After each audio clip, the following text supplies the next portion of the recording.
Malgré tout ce que vous avez subi, hein, vous avez fait près d'un an dans un réduit à la maison centrale, avec tout ce que nous avons entendu Ouais, comme description, oui. promiscuité.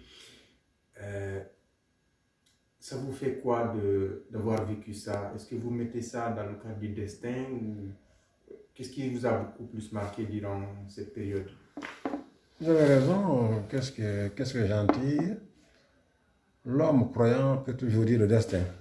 Parce que quelqu'un dit, même ce que nous voulons faire, nous tentons de faire pour éviter le destin, c'est encore le destin qui nous conduit. Bon, je comptais ça comme une conséquence, comme le destin, et aussi une conséquence de mon activité politique.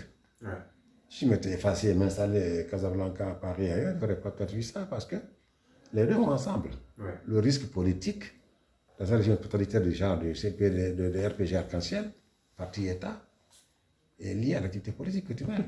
ouais. Donc, ce qui s'est passé à Corentin les 8-9 mois, et jusqu'à présent, les conséquences de cela, nous les vivons, je pense que c'est à la fois une épreuve, mais une expérience.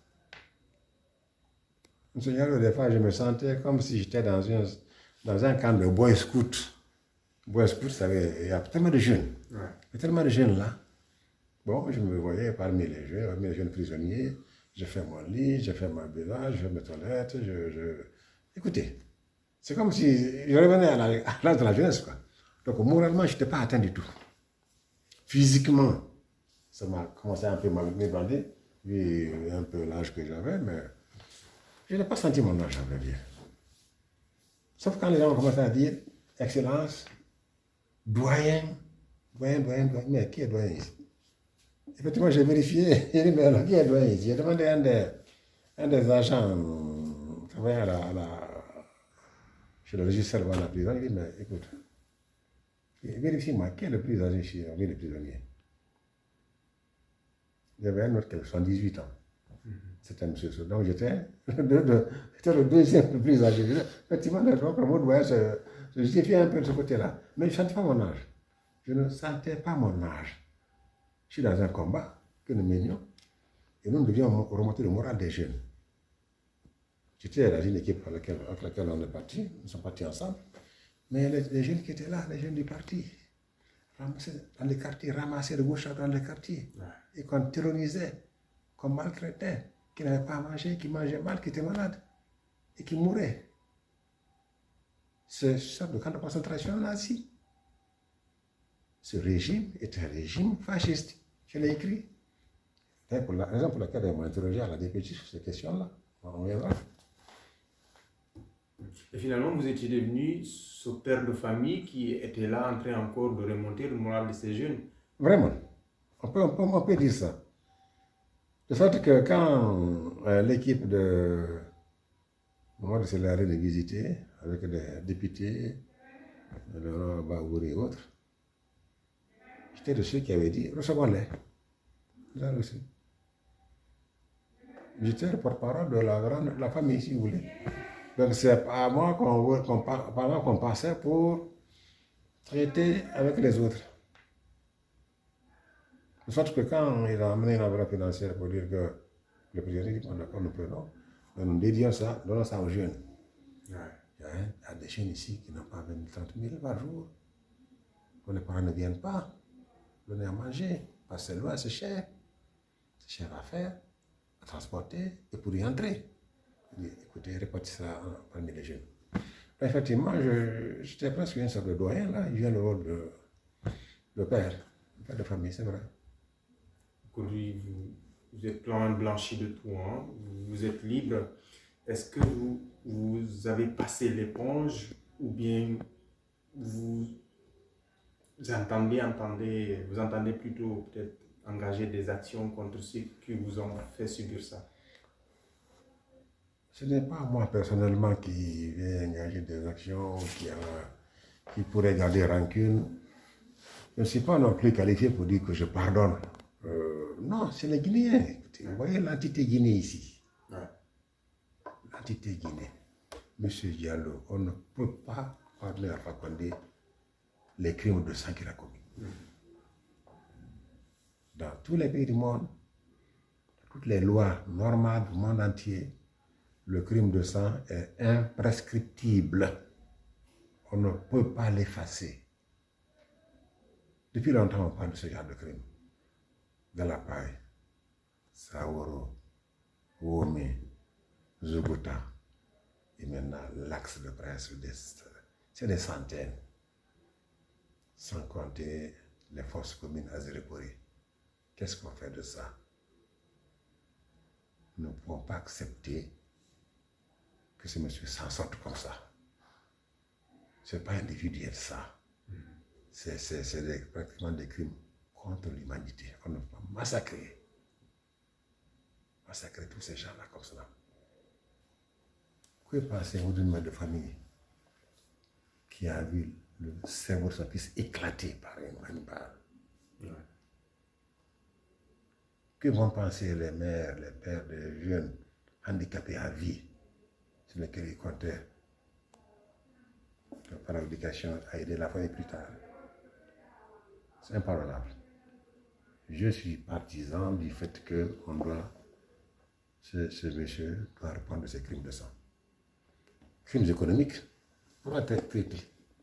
Crimes de sang sont imprescriptibles. Ils doivent le rester. D'accord.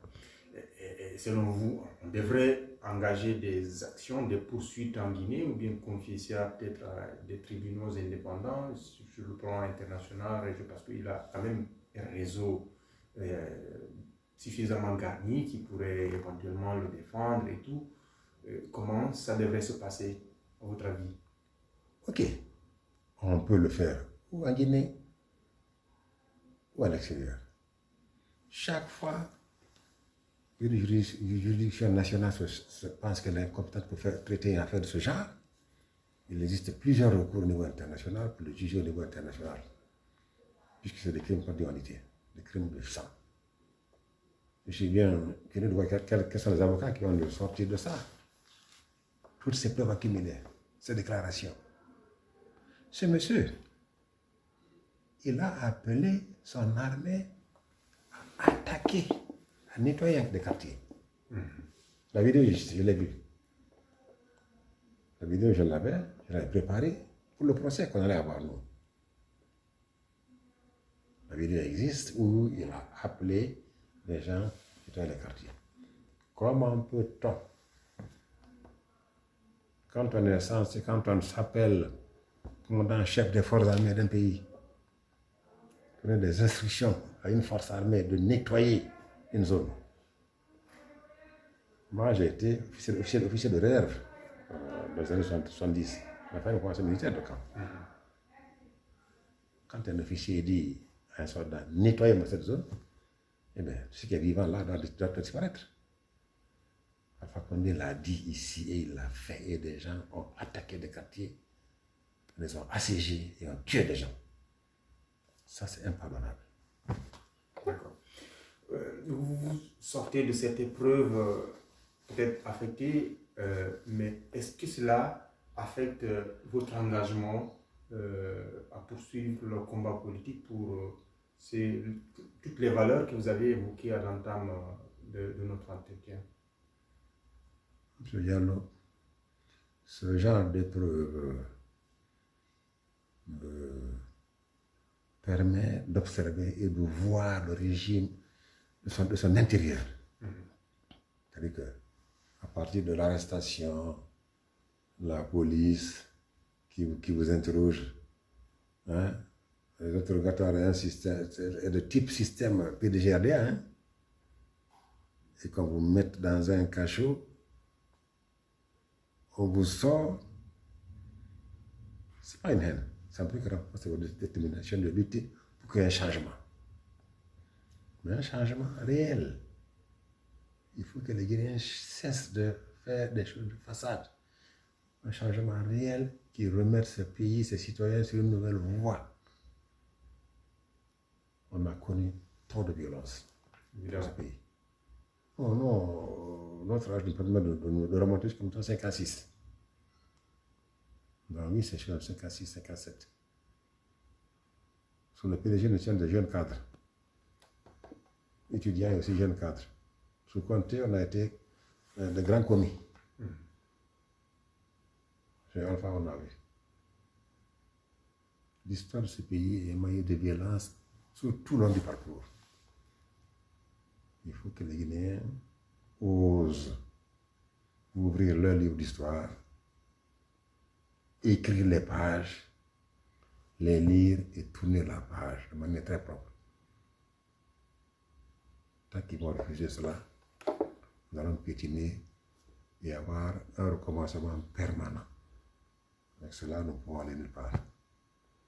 Oui, le débat qui se pose, c'est cette question de rajeunissement de la classe politique, ou même de recyclage. Quel est votre avis là-dessus? Le rajeunissement, c'est un faux problème. C'est un faux problème. Quelqu'un ne peut pas décréter, dire à des électeurs de voter pour tes candidats. On ne peut pas affecter une localité pour dire voter pour M. X. Les hommes politiques se battent sur le terrain, se font connaître, indiquent leur programme et votent pour eux. On ne peut pas du tout.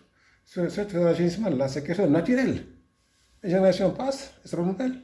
C'est naturel, ça ne peut pas dire vous êtes vieux, vous en allez. Ceux qui votent ne sont pas des boutons. Ils savent que s'ils votent pour M. X, M. X n'est pas convaincu, ils espèrent qu'il fera quelque chose pour eux. Regarde le programme. Donc, et puis d'ailleurs, croire que ceux qui sont vieux sont mauvais, les jeunes sont bons, je m'inscris en foi à cela.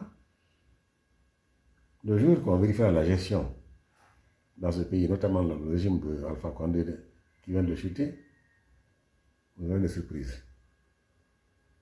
Vous aurez des surprises. Ce que les jeunes auront fait comme dégâts, vous serez surpris vous-même. Autre chose, la Chine populaire est l'un des pays qui a fait le plus de progrès ces dernières 40-50 ans. C'était leur dirigeant, venait moins d'âge de 80 ans presque. La classe dirigeante la plus vieille du monde a réussi à faire du pays le pays le plus dynamique. C'était sous les de Deng Xiaoping, qui avait de 80 ans et quelques et autres. Ils ont réussi à faire cela. C'était une vieille classe dirigeante, mais ils ont réussi. C'est une question de vision et de conviction pour faire avancer un pays. Ce n'est pas l'âge. Ce n'est pas l'âge. La Chine est devenue aujourd'hui l'hygiène du monde. Maintenant, elle devient la deuxième puissance mondiale, dirigée par une classe, des gens très très âgés. Moi, quand on m'a envoyé à la retraite, j'étais presque anticipé. J'étais pas. Bon, à un moment, quand j'étais voyagé, j'ai dit je suis retraité. Les gens disaient mais quoi? Retraité à moins de 60 ans? C'est là qu'on est même productif en ce moment-là. C'est obligé de mentir aux gens pour dire non, j'ai pris une disponibilité spéciale. Je retournerai au travail plus tard. Donc, écoutez, il ne faut pas qu'on nous trompe.